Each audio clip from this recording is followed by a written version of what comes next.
ৰাষ্ট্ৰীয় প্ৰেছ দিৱসৰ দিনটোতে সাংবাদিকক অপমান দুখৰ লগতে ক্ষোভ প্ৰকাশ কলিয়াবৰৰ সাংবাদিকৰ প্ৰত্যেক বছৰেই জিলা প্ৰশাসনৰ পৰা চৰকাৰীভাৱে উদযাপন কৰি অহা হৈছিল ৰাষ্ট্ৰীয় প্ৰেছ দিৱস এইবাৰ কলিয়াবৰত দেখা গ'ল বিপৰীত ছবি ৰাষ্ট্ৰীয় প্ৰেছ দিৱস আয়োজন কৰিবলৈ পাহৰিলে কলিয়াবৰ প্ৰশাসনে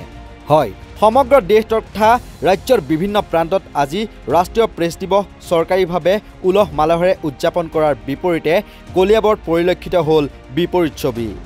ৰাষ্ট্ৰীয় প্ৰেছ দিৱস পালনৰ কথা পাহৰিলে কলিয়াবৰ সমজিলা প্ৰশাসনে বিগত প্ৰত্যেক বছৰেই কলিয়াবৰ মহকুমা প্ৰশাসনে ৰাষ্ট্ৰীয় প্ৰেছ দিৱস পালন কৰি আহিছিল যদিও এইবেলি সমজিলা প্ৰশাসনে প্ৰেছ দিৱসৰ আয়োজনৰ পৰা বিৰত থকাত আশ্চৰ্য প্ৰকাশ কৰিছে কলিয়াবৰৰ সংবাদসেৱীসকলে আজি এই শুভ দিনত আমি সকলোৱে এটা কথাই আচৰিত হৈছোঁ যে বিগত বছৰসমূহত কলিয়াবৰ সমজিলা বা কলিয়াবৰ মহকুমা প্ৰশাসনে প্ৰতি বছৰেই ৰাষ্ট্ৰীয় প্ৰেছ দিৱসটো সুন্দৰভাৱে উদযাপন কৰে কিন্তু এইবাৰ ব্যতিক্ৰম দেখিলোঁ এইবাৰ কলিয়াবৰ সমজিলা প্ৰশাসনে এই ৰাষ্ট্ৰীয় প্ৰেছ দিৱসটো উদযাপন কৰিবলৈ পাহৰিলে বুলি আমি অনুভৱ কৰিছোঁ আমি যি সময়ত ৰাজ্য চৰকাৰে ৰাষ্ট্ৰীয় প্ৰেছ দিৱসটো কেন্দ্ৰীয়ভাৱে উদযাপন কৰিছে গুৱাহাটীত সেই দিনটোতে আজি মহকুমা প্ৰশাসন মহকুমা কলিয়াবৰ সমজিলা প্ৰশাসনে এই দিনটোত তেওঁ নীৰৱে থকাত আমি অতিশয় খুব অনুভৱ কৰিছোঁ আমি এই মঞ্চৰ পৰাই আমি তেখেতক আমি গৰিহণা দিছোঁ যে কলিয়াবৰ প্ৰেছ ক্লাবক সেইকাৰণে কলিয়াবৰ প্ৰেছ ক্লাবে আজি এই দিৱসটো নিজাববীয়াকৈ উদযাপন কৰিছোঁ আজি এটা মই মৰ্মাহত হৈছোঁ আৰু বিক্ষিপ্ত হৈ পৰিছোঁ এই কথাটোত অলপ দুখিত হয়তো অসম চৰকাৰৰ ফালৰ পৰাও যথাযথ নিৰ্দেশনা আছিলে বা সেই অনুপাতে কাৰ্যসূচীও কেনেধৰণে পালন কৰিব সেইমতেও আছিলে তেওঁ জিলা প্ৰশাসনবিলাককো পঠাইছে আৰু আমি জানো যে সমজিলা প্ৰশাসন ইয়াৰ কোনো বাদ পৰা সমজিলাখন নহয় বাদ পৰা কথা নাহে বিয়াগুম এটা চৰকাৰী অনুষ্ঠানত আজি কলিয়াবৰবাসীও গম নাপালে আনকি বিগত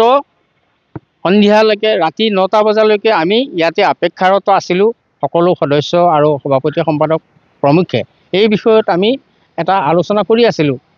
আমাৰ আজিৰ অনুষ্ঠানটো কেনেধৰণে পালন কৰিম কিন্তু তেতিয়ালৈ যথাযথ সময়লৈকে কলিয়াবৰ সমজিলা প্ৰশাসনৰ তৰফৰ পৰা আমালৈ একো নিমন্ত্ৰণৰ এখন পত্ৰ অহা নাই আৰু মৌখিকভাৱেও টেলিফোনিকভাৱেও একো খবৰ আমালৈ নপঠালে কিন্তু আমি এতিয়া অনুভৱ কৰিছোঁ বা আমি জানিব পাৰিছোঁ বিশেষ সূত্ৰে জানিব পাৰিছোঁ যে তেওঁলোকে এই অনুষ্ঠানটো পাতিবলৈ যাওঁতে ঢাক ঢোল বজাই গোটেই কলিয়াবৰখনত ঢাক ঢোল বজাই পেলাই খুব সুন্দৰভাৱে বিগত বৰ্ষবিলাকত পালন কৰিছে কিন্তু এতিয়া কথা হ'ল কি 1997 চনতেই এই ৰাষ্ট্ৰীয়ভাৱে প্ৰেছ দিৱসটো পালন কৰিবৰ কাৰণে এখন কমিটি গঠন কৰি সেই প্ৰেছ দিৱসটো 16 তাৰিখে নৱেম্বৰৰ 16 তাৰিখে পাতিব লাগে বুলি ইতিমধ্যে ফটোৱা জাৰি কৰিলে আৰু ভাৰত চৰকাৰে এই বিষয়ত কাকো কোনো অনুষ্ঠান প্ৰতিষ্ঠান চৰকাৰী অনুষ্ঠানৰ বাদেও প্ৰেছ ক্লাবসমূহকো নিৰ্দেশনা দিছিল গতিকে সেই অনুপাতে আমি বিগত বৰ্ষকেইটাতো আমি পাতিছোঁ এই কলিয়াবৰ মহকুমা প্ৰশাসনে সমজিলা প্ৰশাসনে মোৰ অনুমান হয় তেওঁলোকে সোনকালে সন্ধ্যা সময়তে ভাতকেইটা খাই ঘূৰ্ণিদ্ৰাত পৰি আছে ঘূৰ্ণিদ্ৰাত থকা প্ৰশাসনে এই যে প্ৰেছ দিৱসটো পালন কৰিব লাগে নে নালাগে এই নিম্নতম জ্ঞানখিনিও তেখেতসকলৰ থকাটো মই ভাবোঁ মই প্ৰেছ উপদেষ্টা হিচাপে মই ক'ব বিচাৰোঁ তেওঁলোকৰ থাকিব লাগে আমি লজ্জিত কলিয়াবৰবাসী কলিয়াবৰ সাংবাদিকসকলৰ নিৰাপত্তা ক'ত কোনে দিব আমাক নিৰাপত্তা প্ৰত্যেক বছৰে বিগত বৰ্ষলৈকো পাতিলে এই অনুষ্ঠান বিগত বৰ্ষতো জমকতাৰে পাতিলে কিন্তু এই বৰ্ষটো নোহোৱাৰ কাৰণটো কি ইয়াৰ কাৰণটো কোনে দিব আমাক জানিবলৈ কোনে দিব আমিতো যিহেতুকে আমি সাংবাদিক আমি প্ৰতিটো কথাই আমি জানিব বিচাৰোঁ প্ৰতিটো কথাই আমি ৰাইজক অৱগত কৰিব বিচাৰোঁ চৰকাৰক অৱগত কৰিব বিচাৰোঁ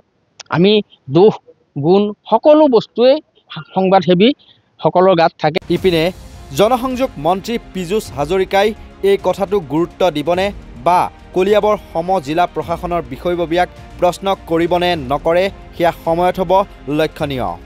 ইয়াৰ বিপৰীতে কলিয়াবৰ প্ৰেছ ক্লাবে নিজাববীয়াকৈ অনুষ্ঠুপীয়াকৈ হ'লেও ৰাষ্ট্ৰীয় প্ৰেছ দিৱসৰ আয়োজন কৰে। পতাকা উত্তোলন, স্মৃতিচাৰণকে ধৰি ৰাজহুৱা সভা আদি কাৰ্যসূচীৰে কলিয়াবৰ প্ৰেছ ক্লাবে পালন কৰে ৰাষ্ট্ৰীয় প্ৰেছ দিৱস। উক্ত কাৰ্যসূচীত অংশ লয় প্ৰাক্তন মন্ত্ৰী গুণীন হাজৰিকাৰ লগতে হাটবৰ বালিকা উচ্চতৰ মাধ্যমিক বিদ্যালয়ৰ প্ৰাক্তন অধ্যক্ষ সলিল মিত্ৰই। ইয়াৰ বিপৰীতে সমজিলা প্ৰশাসনৰ উদাসীনতাক একেমুখে ধিক্কাৰ দিছে কলিয়াবৰৰ সংবাদসেৱীসকলে। কলিয়াবৰৰ পৰা ৰিদীপ শৰ্মাৰ প্ৰতিবেদন, নৰ্থ ইষ্ট নাও।